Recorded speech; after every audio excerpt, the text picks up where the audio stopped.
अस्सलाम वालेकुम। मेरा नाम डॉक्टर आसिफ है। आज जो मैं लेक्चर आपको पढ़ा रहा हूँ वो एक वेस्कुलाइटिस पे है। वेस्कुलाइटिस कहते हैं इन्फ्लेमेशन वेसल्स की, आर्टरीज़ की, वेन्स की। इसकी ग्रेड्स हैं, बड़ी आर्टरीज़ हैं, मीडियम है, स्मॉल है। तो आज वेस्कुलाइटिस का जो पार्ट हम पढ़ रहे हैं उसे कहते हैं poly arteritis nodosa, PAN। Hepatitis B के मरीज़ों के साथ बहुत ज़्यादा लिंक है इसका। इसको डायग्नोज करना और फिर इसको ट्रीट करना कैसे है, ये हम आज डिटेल में डिस्कस करते हैं। अगर जहन में कोई क्वेश्चंस आए तो कमेंट सेक्शन में लिखिएगा, मैं आपको रिप्लाई करूँगा। ये वीडियो लेक्चर्स आपके कॉन्सेप्ट्स क्लियर करने और बहुत सारे एग्जाम्स पास करने में हेल्प करेंगे। वीडियो को लाइक करें, चैनल सब्सक्राइब करें और बेल आइकन ज़रूर प्रेस करें ताकि तमाम वीडियोस आपको टाइमली पहुंचती रहें। आइए लेक्चर स्टार्ट करते हैं। बिस्मिल्लाहिर्रहमानिर्रहीम। वेस्कुलाइटिस वेसल्स की इन्फ्लेमेशन को कहते हैं। जब आपको एक मल्टी सिस्टम डिजीज मिल रही हो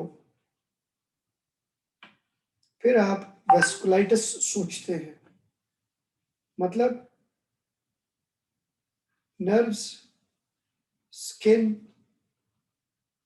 joints, lungs, liver, GI tract etcetera. ये लफ्ज़ देखिएगा कि अब जब मैं वेस्कुलाइटिस आपको पढ़ाऊंगा तो आपको पता चलेगा कि मुख्तलिफ किस्म के वेस्कुलाइटिस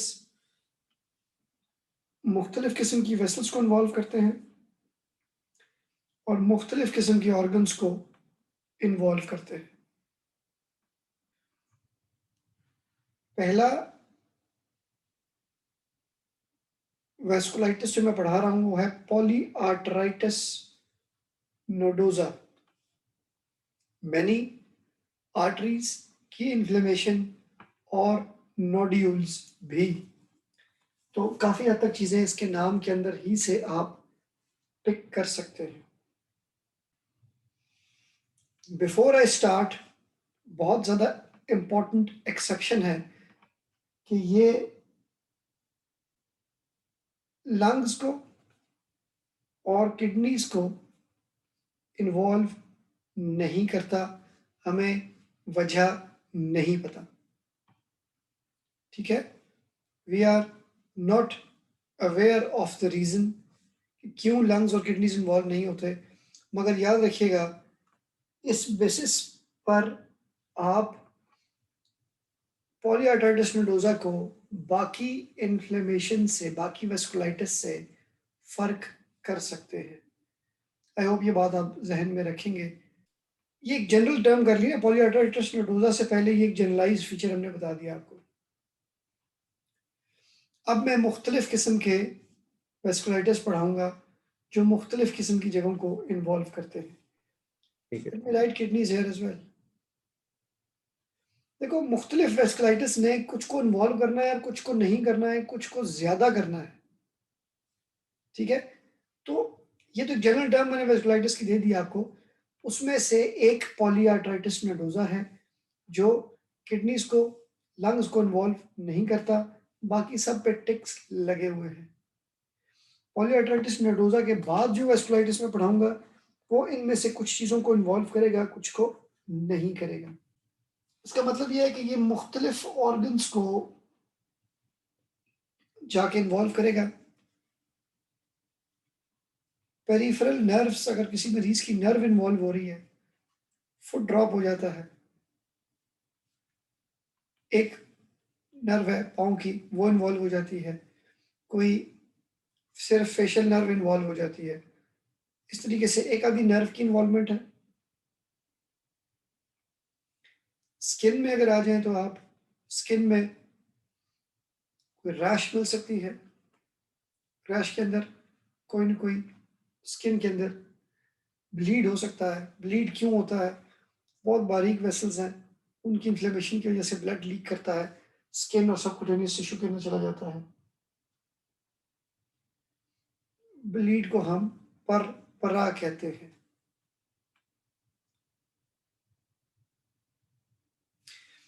मोनो न्यूराइटिस एक नर्व को कहते हैं, मगर मल्टीप्लेक्स का मतलब है एक से ज़्यादा नर्व्स का इन्वॉल्व हो जाना।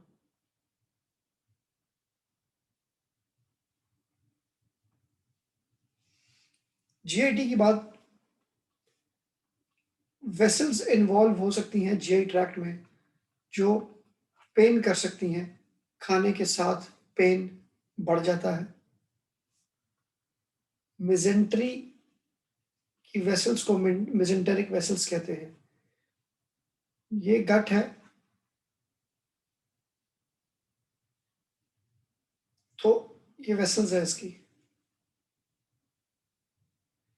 अब इनकी अगर इन्फ्लेमेशन हो जाएगी तो इट कैन कॉज डिफिकल्टी। जो स्ट्रक्चर है मिकोजा का ये ठीक नहीं रह पाएगा, मरीज को ब्लीड हो जाएगा, पेन हो जाएगा, डायरिया हो जाएगा, उसमें डायरिया के साथ ब्लड आ सकता है।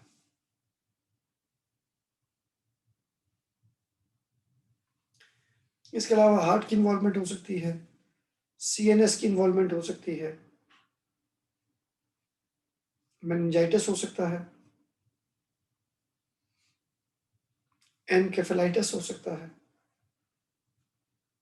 मेनिंजाइटिस क्या चीज है?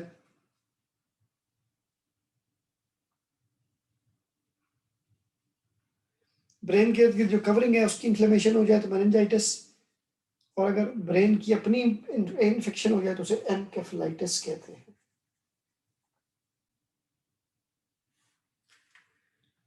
किडनी की इन्वॉल्वमेंट इंपॉर्टेंट बहुत ज्यादा है। ये ग्लोमेरुलो नेफ्राइटिस करा सकता है। वेस्कुलाइटिस जो है उसमें प्रोटीन यूरिन में आ सकती है, ब्लड यूरिन में आ सकता है, जिसे हीमाचूरिया कहते हैं, प्लस रीनल फेलियर हो सकता है। देखो, सिर्फ प्रोटीन का आना या सिर्फ ब्लड का आना नहीं, ग्लोमेरुलस एक ऐसा पार्ट है किडनी का जो किडनी के फंक्शन को खराब करेगा। ये ग्लोमेरुलस है आपका, दिस इज द ग्लोमेरुलस। तो इसकी इंपॉर्टेंस ये है कि इट कैन डैमेज और जो रीनल फेलियर कर सकता है, यानी यूरिया और क्रेटिनिन बढ़ जाएंगे, मरीज को डायलिसिस की जरूरत पड़ सकती है किसी एक स्टेज पर।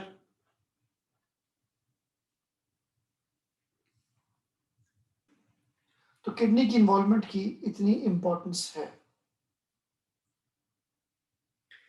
वेस्कुलाइटिस में माइल्जियाज हो सकते हैं। माइल्जिया क्या कहते हैं?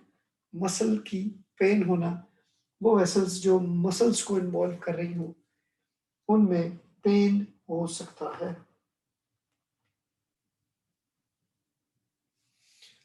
पॉली आर्ट्राइटिस नोडोजा में दो ऐसी इंपॉर्टेंट चीजें हैं जो बाकी वेस्कुलाइटिस में आपको नहीं मिलेंगी। One is testicular pain. Testicular pain, किसी एक टेस्टिस में पेन होना, टेस्टिस का टेंडर होना, स्ट्रॉन्ग एविडेंस है कि हम पॉली आर्ट्राइटिस नोडोजा को कंसिडर करें।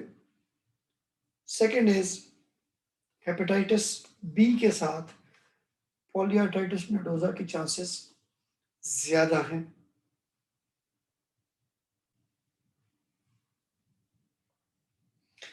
अब अगर मैं आपके पास इन्वेस्टिगेशंस की बात करना चाहूं तो हम हेपेटाइटिस बी कराएंगे,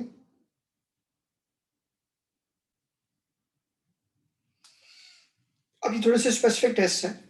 इसके अलावा मैं आपको बता दूं, ईएसआर रेज्ड मिलेगा,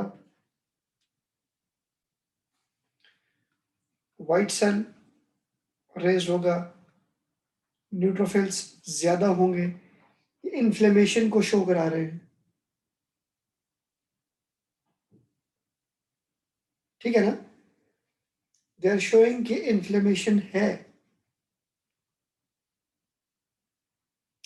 एक टेस्ट है, उसे कहते हैं anti neutrophilic cytoplasmic antibody, anti neutrophilic, neutrophil की जो साइटोप्लाज्म है उसके खिलाफ एंटीबॉडी होना। ये भी आगे से दो टाइप्स की हैं, पीएन का और सीएन का। इट इज दी पीएन का जो कि पॉजिटिव होता है पॉलीआर्थराइटिस नोडोजा में, नॉट द सीएन का।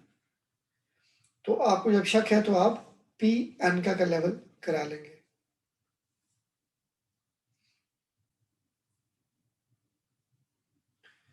नॉन स्पेसिफिक है,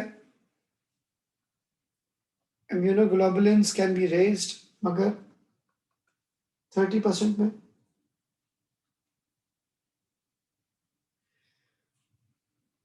micro aneurysms, this is something again a unique feature of polyarthritis nodosa. माइक्रोनिज्म कहाँ बन रहे हैं?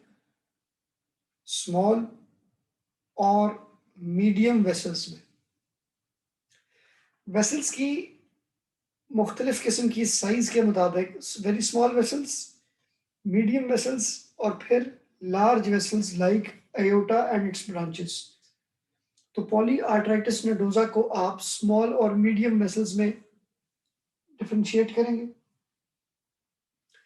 ये माइक्रोएनिज्म्स बनते कहाँ हैं?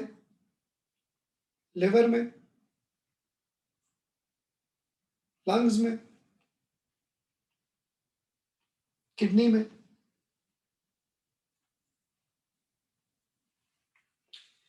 तो ये एनेरिज्म्स अगर हमें शक है कि हमें नजर आ सकते हैं तो हम इस एंजियोग्राफी कराते हैं।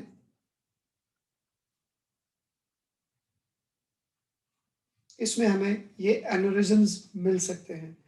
We can see these aneurysms in angiography, mainly liver में और किडनीज में, टू सम एक्सटेंट लंग्स में भी मिल सकते हैं। तो ये this is another thing which is diagnostic.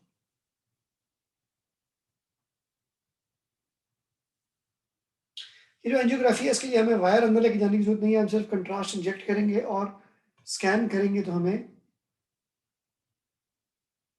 नजर आ जाएगा। हम बायोप्सी कर सकते हैं स्किन की, नर्व की, आसान है रिलेटिवली। हमें इन दोनों में क्या मिल जाएंगी? हमें ख़ास किस्म की इन्फ्लेमेशन मिलती है जिसे नेक्रोटाइजिंग इन्फ्लेमेशन कहा जाता है। आर्टरी की भी कर सकते हैं हम, स्मॉल वेसल्स की, मगर ज़्यादा इजी किसकी है? पहली दो की।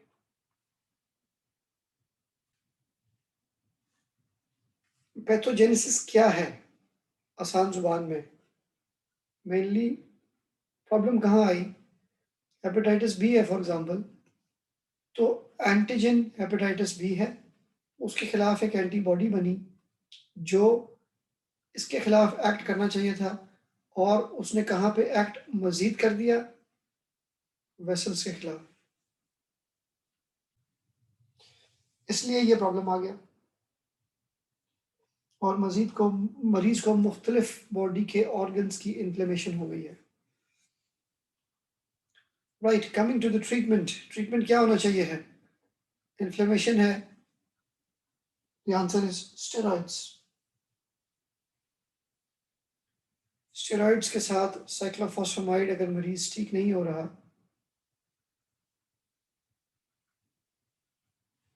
तो साइक्लोफॉस्फेमाइड दे दें।